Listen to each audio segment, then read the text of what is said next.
Então, esse é um exercício do Enem de 2017, trata-se de um exercício sobre atomística e ele diz o seguinte, que um fato corriqueiro ao se cozinhar arroz é o derramamento de parte da água de cozimento sobre a chama azul do fogo. Então, você está cozinhando alguma coisa e, de repente, essa água, né, ou parte da água que você está utilizando para cozinhar, cai sobre a chama. E aí o que acontece com essa chama? Ela muda para uma chama amarela. Então algo que era azul, né, a chama do fogão que é azul, passa para uma chama amarela. Essa mudança de cor pode suscitar interpretações diversas relacionadas às substâncias presentes na água de cozimento. Além do sal de cozinha, nela se encontram carboidratos, proteínas e sais minerais. Muito bem, então ele fala o que contém nessa água, né? Então vamos ver aqui e analisar item por item.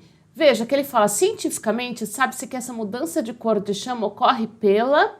Aí ele fala, reação do gás de cozinha com o sal, volatilizando o gás cloro. Veja que a temperatura de ebulição do cloreto de sódio, ou seja, para ele se tornar um gás, é de aproximadamente 1465 graus Celsius. Então essa é a temperatura para que o cloreto de sódio se torne um gás. Então veja, não há formação do gás cloro, certo? Porque a temperatura da chama nem é o suficiente para que esse cloro entre e se torne um gás, né? Para que esse cloro se torne um gás. Então não pode ser aqui a letra A.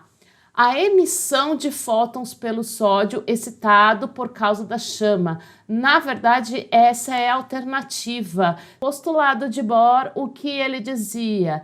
Que um elétron, ao receber energia, uma energia quantizada, ele passa para níveis energéticos mais externos e ao retornar, porque aqui, lembra, ele é instável, é um dos postulados de Bohr também, ao retornar, ele emite a mesma quantidade de energia que é respectivo ou que é vinculado a um comprimento de onda. E esse comprimento de onda na região do visível é que determina qual é a cor dessa chama.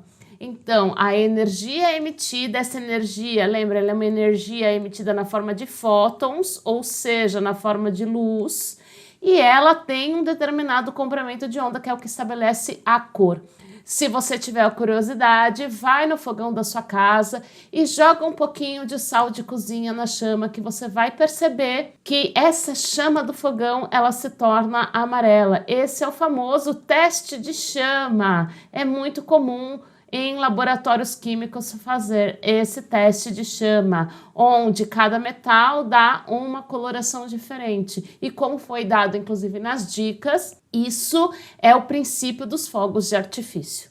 Muito bem, aí aqui na letra C, ele fala produção de derivado amarelo pela reação com carboidrato. E não é, né, gente? O carboidrato não vai ter uma reação com a chama e, na verdade, não forma nenhum derivado, certo? Então, aqui, ó, não é a letra C.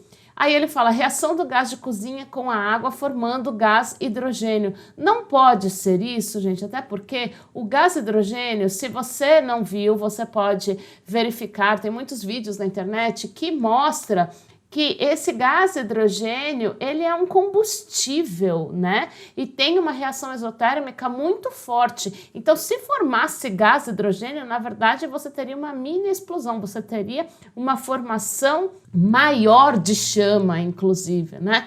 Porque ele tem uma reação muito exotérmica, né? Ele é um combustível muito forte, o gás hidrogênio. Então, você não utilizaria a água, por exemplo, para apagar um fogo nesse caso, certo? Então, o gás, ele não tem nenhuma reação com a água formando gás hidrogênio. Então, não é possível também essa alternativa. E no caso da alternativa E, excitação das moléculas de proteína com formação de luz amarela. Veja que as moléculas, elas não ficam no estado de excitação. Quem entra no estado de excitação são os elétrons. Então, os elétrons que ficam excitados e que passam para um nível energético mais externo, certo? Então, também não é a letra E.